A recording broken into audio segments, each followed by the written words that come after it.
So have you ever wondered whether you should be trying to time the market properly when you're buying your investment properties? It's something that crosses all of our minds. And with the barrage of headlines that we get on a constant basis around the market, what's going to come? Is it going to be a boom? Is it going to be a bust? It can be very easy for us to get caught up in worrying about whether it's going to go up or down and hesitating in terms of whether or not it's a good time to buy. You know, there's an old adage in real estate investing that says it's not about timing the market, it's about time in the market, meaning buy good properties and don't stop buying good properties, because long-term they're going to give you a lot of wealth in return. And so what we did is we took the correction of 1989, we mapped out all the average home prices from 89 right through to 2016, and we analyzed that correction. It's one of the biggest corrections we've seen in the last number of decades, and so a good model for us to look at and try to prove or disprove this old adage of timing the market versus time in the market. And so what we did, we took the data. Roughly what it shows is, you know, an increasing market and then a drop in the market and then another increase after that. So this is 89 at the very peak of that market. This is 96, 7 years later at the very bottom of that market. And then in 02, the market reaches where it was again in 89. So this is about 13 years later that we see the market values, the average home price, come back to the point that it was in 89. So what we're looking at is, if I bought at the very peak of the market, would I be better off to buy here? Or would I be better off to try and time the market? Let's say I had a crystal ball. Would I be better off trying to time that market and wait till the very bottom so that I could get the lowest purchase price? And as they say, right, buy low, sell high kind of thing. Is that really true? Or is the old adage of time in the market the better compass to be navigating by? So we look at the trend of average home price over a number of decades and this correction that happened, and we model it out for person A and person B. And the question we're trying to answer is, in 15 years from 89, who actually makes more money? Let's jump into the spreadsheet, take a look at the numbers, we'll see what they show us.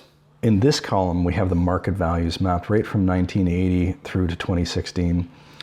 Here on the right-hand side, we have the visual representation of that data.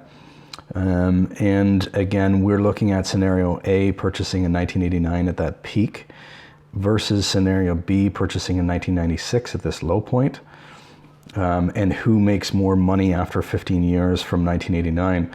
And again, you can see that it takes about 13 years for this correction to run its course from 1989 right through to 2002. So that's a 13-year run, and again, scenario A versus scenario B. So let's jump into the data. Here we have, again, scenario A, all of the data mapped in these columns, scenario B captured here. Some of the data that we use, purchase in 1989 versus 96, purchase price, this is taken right from the historical data, 80% LTV in both scenarios, respective mortgages based on 80% of market value, and then the investment is the remaining 20% deposit. Interest rate, we've equalize these across the two scenarios of 3%, 30-year amortization, cash flow of 500. So we've stabilized those variables and isolated them so that we could study the market value variable more accurately, captured in these two columns. Let's look at these calculations. Taking this example of 1989, years owned as one, market value is based on the historical data that we just looked at in the other tab. The mortgage balance is the original mortgage with, in this case, 1 year worth of pay down, and that changes as you go down this column. Cash flow is the 500 per month times, in this case, 1 year, which is 12 months. Total money in the deal is the market value minus the mortgage balance plus the cash flow is the total money in the deal, and the total profit is the total money minus the original investment. And then we have total ROI and annualized ROI.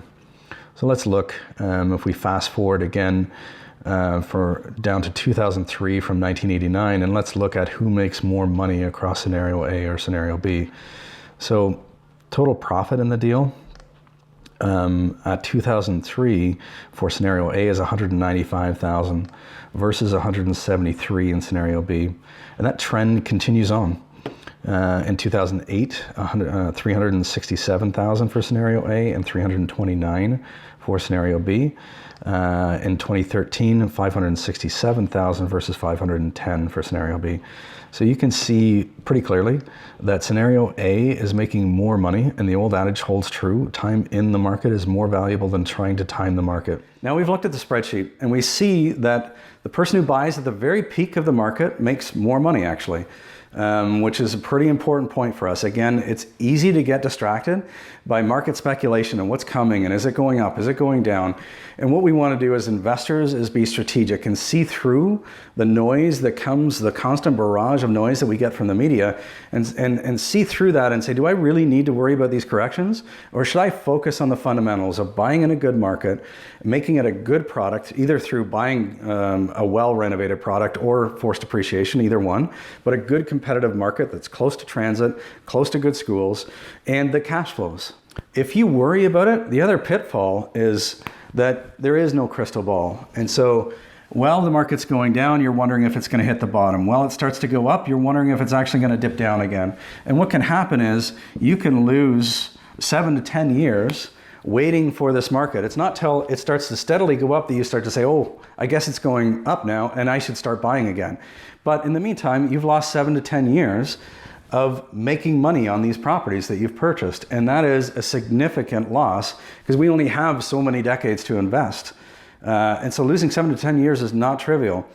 So hopefully this helps with some clarity around, do you need to worry about those ups and downs? And for us, we look at it and we say, buy with those 3 fundamentals in mind. There's a lot to be said about those, but stick to those 3 fundamentals as a rule of thumb and keep buying good properties. And don't worry so much about whether the market's going up or down. Be a strategic investor and focus on the long-term wealth building aspects of the real estate investment asset.